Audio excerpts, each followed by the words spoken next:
Assalamu alaikum warahmatullahi wabarakatuh. Welcome you all. Today's topic is rights of the neighbor. What our religion taught us, rights of the neighbor. A'udhu billahi minash shaitanir rajim. Bismillahir rahmanir rahim. Here, rights of the neighbors. First, we'll see the ayah of the Quran. Here, Surah An-Nisa, ayah number 36. Here Allah subhanahu wa ta'ala says, وَعْبُدُوا اللَّهَ وَلَا تُشْرِكُوا بِهِ شَيْئًا. Worship Allah and do not associate with Him anything. And be good to parents. Here the first hukum is بِوَالْدَيْنِ إِحْسَانًا. First is لَا تُشْرِكُوا بِهِ. Do not do any shirk. وَعْبُدُوا اللَّهَ, believing in one Allah. And then وَلَا تُشْرِكُوا بِهِ شَيْئًا بِالْوَالْدَيْنِ إِحْسَانًا وَذِي الْقُرْبَى. And to kinsmen, qurba, relatives, wal yatama, and the orphans, wal masakin, and the needy, wal jari zil qurba, and the close neighbor and the distant neighbor. Here we see wajari, and today's talking about jari zil qurba, wajari junubi. So we're going to talk about the neighbors. Wajari zil qurba, wajari junubi wasahibi wajambi wabni sabil wa ma malakat aymanukum inna allaha la yuhibbul man kana mukhtalan faqura. And the close neighbor and the distant neighbor and the companion at your side and the wayfarer and to those slaves who are owned by you, surely Allah does not like those who are arrogant and proud. So our main focus on the neighbor, how we can treat the neighbors well. There's a hadith in that Rasulullah sallallahu alaihi wasallam mentions Ibn Umar radiallahu anhu and Hazrat Aisha radiallahu anha relates that Prophet sallallahu alaihi wasallam said, Angel Jibril kept exhorting me about obligation towards the neighbor, so much so that I imagined that he might be included as one of the heirs. So much emphasis of about Angel Jibril regarding the neighbor. So we have to be good towards the neighbor. And the another hadith, this is in Rawah Muslim. The another hadith will see Abu Zar radiallahu anhu relates that Prophet sallallahu alaihi wasallam said, "O Abu Zar, when you prepare soup, put a little more water in it and see if your neighbor needs some." This is in Muslim. So what does it mean that putting more water in it? You prepare soup or any curry or anything, but you feel like, it's not enough. So you're going to add more water or stuff, or sometimes you add more vegetable and so on and so forth, so that it becomes more. And your niyyah, your intention is to share with your neighbors. So here Abu Zar has been ordered by Rasulullah sallallahu alaihi wasallam, when you prepare soup, put a little more water in it.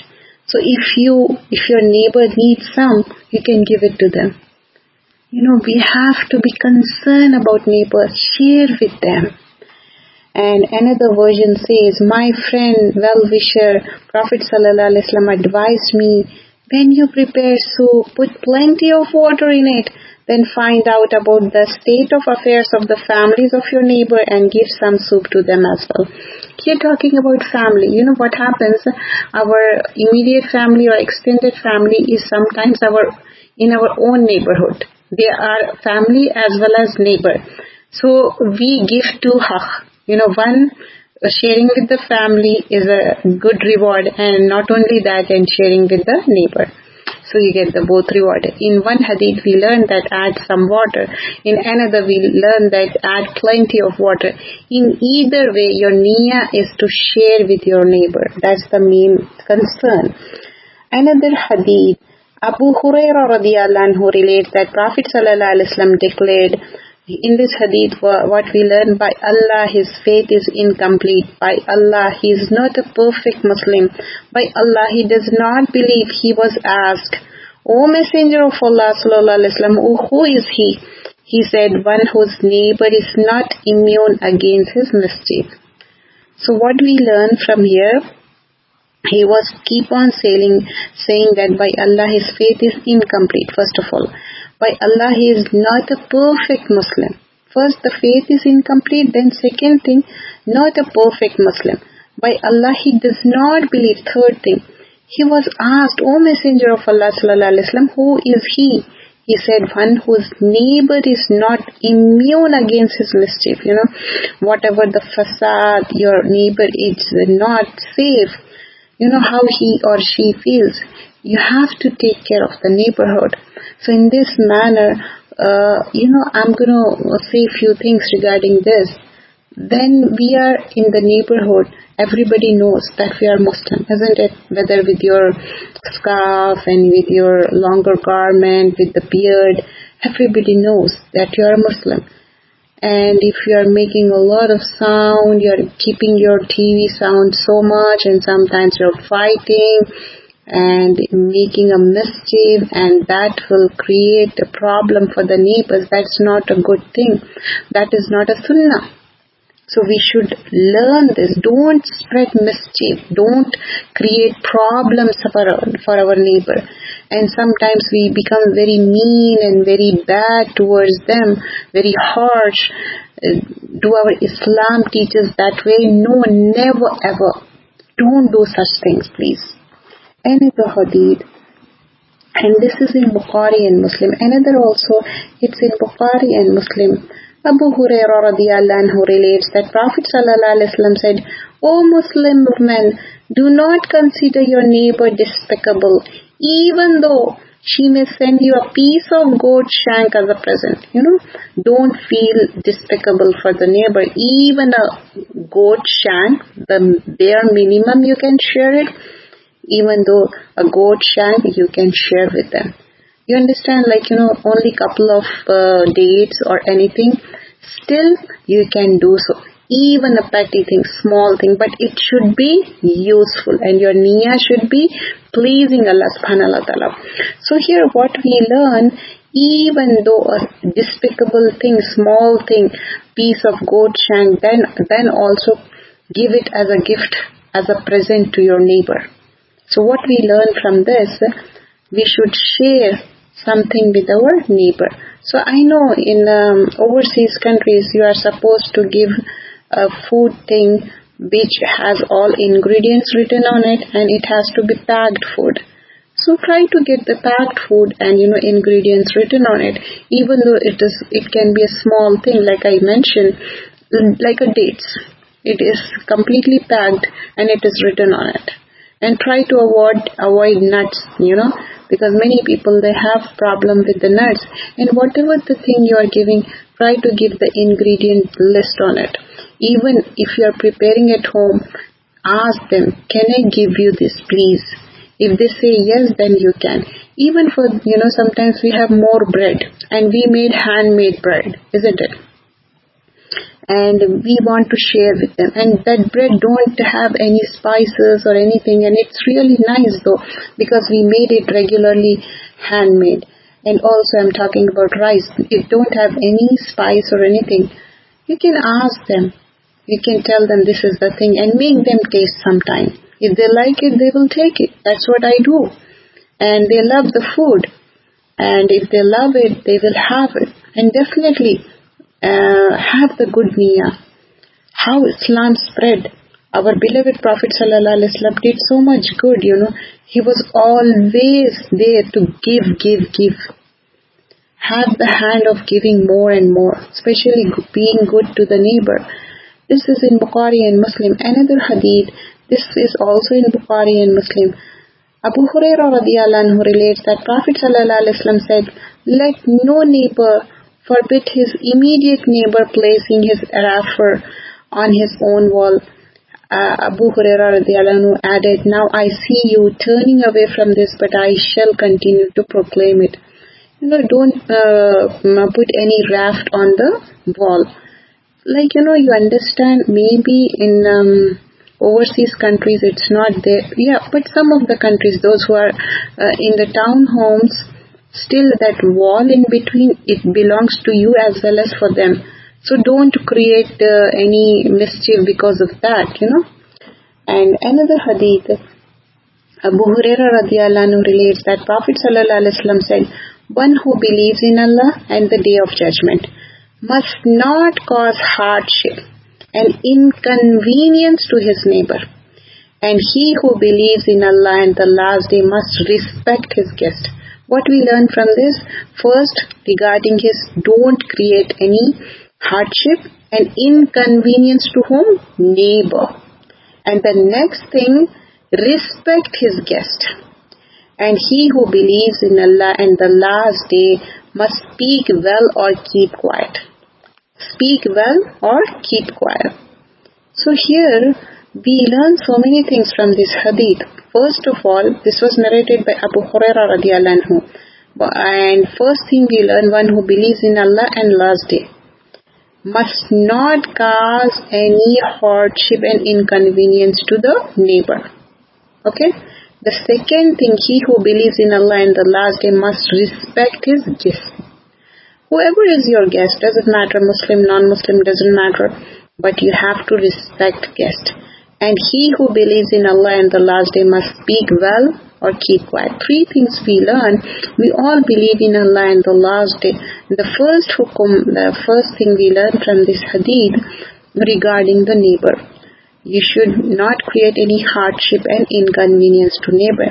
And the second thing we learn, respect the guest. And the third thing we learn, that speak well or keep quiet. Many times it happens like, you met new people and you don't know what to talk. But don't get nosy and, people, especially some aunties, they get so much nosy. They ask so many questions and it doesn't relate to anything. It doesn't go, that conversation doesn't lead anywhere. And that is, sometimes they ask so many personal stuff, and sometimes they ask certain kind of questions that create you more inconvenient and more hardship for you, isn't it? So don't do that. First, we have to implement ourselves while we are learning. This is for myself first, then for the others. We have to rectify our own things. We are not doing for any other, because we will be questioned for ourselves, not for the others. Another hadith. Abu Shurai al-Khuzai radiallahu anhu relates that Prophet sallallahu alaihi wasallam said, one who believes in Allah and the last day should treat his neighbor kindly. How? Kindly. And one who believes in Allah and the day of judgment should honor his guest. Again, the same thing has been mentioned here. But here the first thing was mentioned, to treat neighbor kindly. There we learn neighbor about not creating hardship and inconvenience in the previous hadith. But here we learn treating neighbor kindly. And the another thing we learn, should honor his guest. And there it was respect his guest. And the one who believes in Allah in the last day should speak well or should keep quiet. The third thing is the same here. In the previous hadith we learned the same thing, speak well or keep quiet. And here also we learn the same thing in this hadith. Another hadith, this was narrated by Aisha radiallahu anha, relates that she asked Prophet sallallahu alaihi wasallam, I have two neighbors, to whom shall I send a present? He said, to the one whose door is nearer to you. This is in Bukhari. So Aisha radiallahu anha, she asked Rasulullah sallallahu alaihi wasallam to whom she should send the whatever the present she want to send. She asked Rasulullah sallallahu alaihi wasallam. So he said, the one whose door is nearer to you. Sometimes it happens, you have both entrance, front and back. That's how my neighborhood is. So you get the opportunity to have two neighborhoods, isn't it? Front side and also the back side. In the garage side you have different neighbors, and in the front side you have the different neighbors. So alhamdulillah, that way you get the opportunity to share more with the neighbors. And always avail the opportunity, grab it and do good. And this opportunity you don't get again. Grab it. Especially, Ramadan time, that is the beautiful time. Spread the word of Allah. Give them some dates and tell them this is our month, and how we fast, and and on Eid day we can give them some gift and tell them about the Eid and also the another Eid. So these are the timings when we can spread the word of Allah, and also we can tell them in a nice manner. I never appreciate you should give gift on their Eid. No. because that is not Tawheed. Because if you do that, it means you are saying you believe in that. For example, you are giving on, on Christmas. It means you believe in Son of God? No, you don't, right? So why you want to give gift on Christmas? You don't. Give gift just normally, or give on the Ramadan time, or then you can promote deen more. You can beautify your deen. You can convey your deen. But all year long, you can give gift anytime. But try to remember, you have to remember that certain countries have certain rules. Ingredient should be written, it has to be packed. So make sure that. But in Asian countries, you don't have that problem. You can share anything with the neighbors. But make sure it's not stale. It's not food which is tasteless, or which is not good. Make sure, because this is the thing we are giving for the sake of Allah, because this is the hukum of Allah subhanahu wa ta'ala. Have that taqwa, have fear of Allah. So this is in Bukhari. Another hadith. Abdullah ibn Umar radiallahu anhu relates that Prophet sallallahu alaihi wasallam said, the best friend in sight of Allah is he who is the well-wisher of his companions. And the best neighbor is the one who behaves best towards his neighbor. Two things we learn from this hadith, and who is narrating? Abdullah bin Umar radiallahu anhu. The best friend is in the sight of Allah is he who is the well-wisher of his companions. And the best neighbor is one who behaves best toward his neighbors. So here we learn like neighborhood is very close. When you yell or when you start fighting, they could hear you. And sometimes people, they bang their doors, they shout, and sometimes water is running from their home and it is bothering other neighborhood. Don't do that. It will create so much problem for others. Not only that, it can be many things. And in some places, even the plant size has been, you have to maintain that size. That also make sure. And sometimes our plants are bothering in neighborhood. Ask them, is it okay with you? If they say okay, that's fine. Otherwise, that also you have to make sure that you cut it on the time. And when we are talking about neighborhood, especially in Asian countries, it happens like your trees are going in theirs and their trees are coming to yours. And what about the fruits? If it comes in your side, ask them once.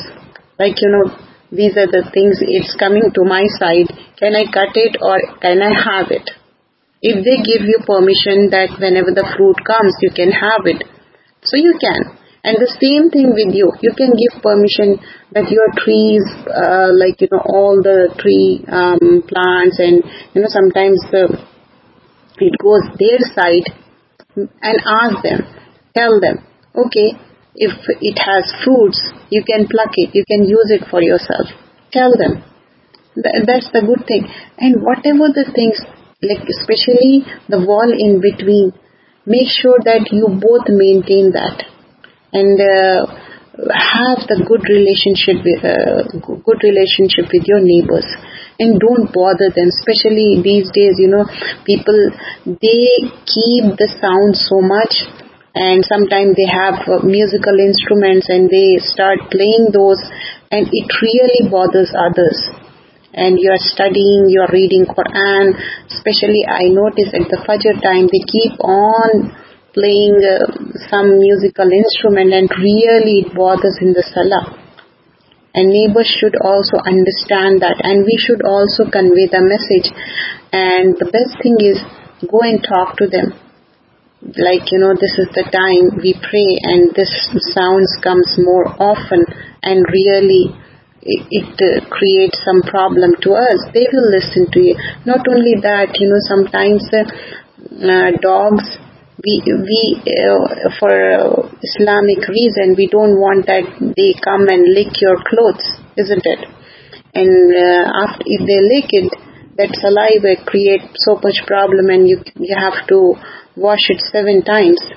And if you tell them in a nice manner, like it's really hard to come closer to the dogs, or you tell them in a nice manner, they will understand it. because many times, they said they are very friendly and they come so closer and their saliva will fell there, and it creates a lot of problem. So you're not comfortable, and you can't compromise being on that. Being good to neighbors, of course you have to be good to neighbor, but be a role model like Prophet sallallahu alaihi wasallam, how he taught us, and giving food, sharing the thing. Like if something goes on in the neighbor, they are having some grief, sorrow, go and do the condolence. That is the part of the neighborhood.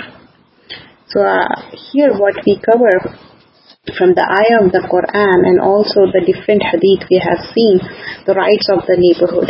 So first of all, we learn that we have to share something with our neighbors, whatever we are cooking, whether it is a broth or whether it is a solid thing, depends. But make sure you ask and give them. And also we learn Angel Jibril was emphasizing so much that Rasulullah sallallahu alaihi wasallam thought it's going to be like one of the ear. And then that is the thing mentioned here. And share with the neighbor, even though it's a shank, goat shank. Don't think it's a petty thing, but share with them. And also be good to the neighbor. Don't create inconvenience or, mischief and that kind of thing. Treat them very kindly, very nicely, and also who is, like, if you want to give something to them, give it to the immediate neighbor. Especially, backside neighbor are more closer because it comes near. Sometimes your backside has the kitchen and so on. So they smell so much, and the smell of the food is such a thing, like, you feel like having it, isn't it? So if you share with the immediate neighbor, that would be good. And I already told you, and most of us, we live with our immediate family and they are our neighbors too. Share the food, share the good thought, and visit them more often. That is part of our life. That is part of our iman. Living in the same home and we are not visiting to each other, that's not good. Asking them, Salaam alaikum, how are you? How are you doing it? And if they are non-Muslim, female to female, male to male, I'm not saying like, don't cross the limits of the Islam, like going and meeting to mahram. No, your husband is there to meet them or your children is there. But man to man, woman to woman, I'm talking about, and just telling them, hi, how are you? That's enough within the boundaries of Islam. But you can share the things, and you can ask them if they need any help or anything, when they move, when they are moving the home or something. That time you can ask them, do you need a help? Do you need a hand? Just ask them and be good to them for the sake of Allah. Jazakallah khairan kaseera. Subhanakallahumma bihamdika. Ashhadu an la ilaha illa anta nastaghfiruka wa natubu ilayk.